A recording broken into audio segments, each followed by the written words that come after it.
Mencekam, diperlakukan bak penjahat yang akan segera dihabisi. Beredar video warga sipil diadili KKB Papua di tengah hutan dan ditodong dengan senjata api hingga dipaksa lakukan ini. Kelompok kriminal bersenjata KKB kembali menebar ancaman.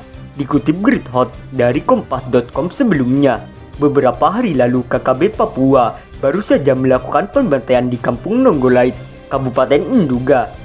11 orang tewas dalam insiden mengerikan yang terjadi pada Sabtu 16 Juli 2022 tersebut.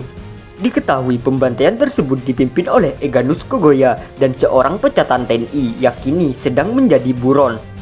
Ditambah lagi KKB Papua Yakuhimo juga baru saja membunuh seorang warga. Sementara itu, dilansir dari poskupang.com, 2 warga sipil yang adalah orang asli Papua ditangkap KKB Papua, kelompok kriminal bersenjata, lalu diadili di tengah hutan. Kedua warga sipil tersebut dicurigai sebagai mata-mata atau kaki tangan TNI Polri sehingga diinterogasi bak penjahat.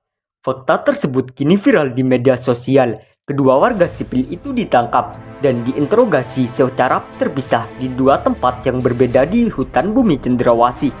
Dari video yang viral di media sosial, tampak kedua warga sipil itu ditodong dengan senjata api oleh anggota KKB Papua.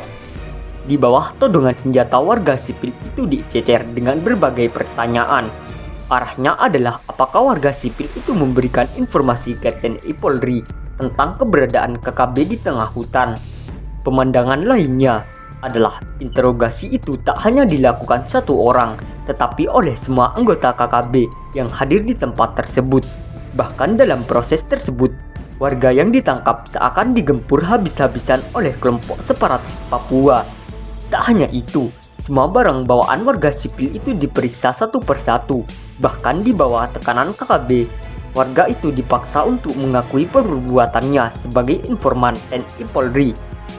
Cara KKB Papua mengintimidasi warga sipil tersebut membuat takut siapapun yang menyaksikan video tersebut. Pasalnya, suara oknum yang menginterogasi terdengar sangat kasar, apalagi selalu disertai dengan ancaman akan ditembak mati. Yang hebatnya adalah meski kedua warga sipil itu berada dalam suasana yang mencekam, namun mereka terlihat tetap tenang.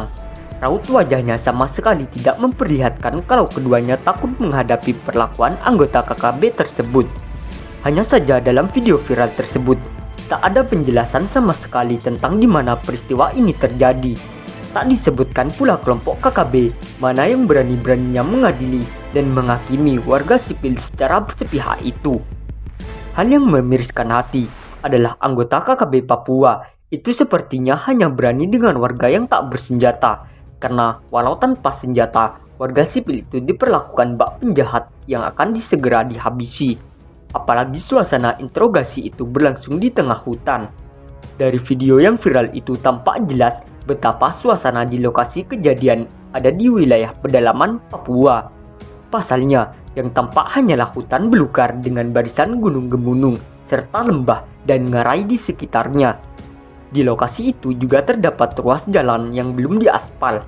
Meski demikian, cukup banyak kendaraan roda 2 yang lalu lalang di tempat itu. Dalam video itu juga tampak sekelompok pria bertubuh gempal, sepertinya sedang mengikuti pelatihan berperang. Berbekal senjata di tangan, mereka dilatih tentang cara berlari ketika ada peristiwa baku tembak terjadi dengan musuh.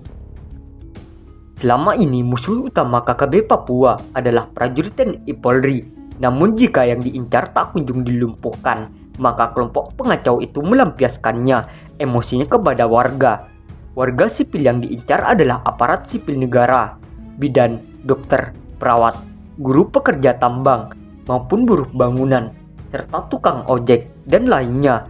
Fakta itu terpampang jelas dalam sejumlah peristiwa yang terjadi di daerah pergolakan tersebut beberapa waktu sebelumnya. Dari deretan fakta yang terjadi selama ini, maka sudah banyak sekali warga merenggang nyawa gegara keberingasan anggota KKB. Sayangnya, sesuai melancarkan tindakan kejam, para pelaku lantas melarikan diri ke tengah hutan. Hal inilah yang menyulitkan aparat keamanan untuk meringkusnya guna mempertanggungjawabkan perbuatannya.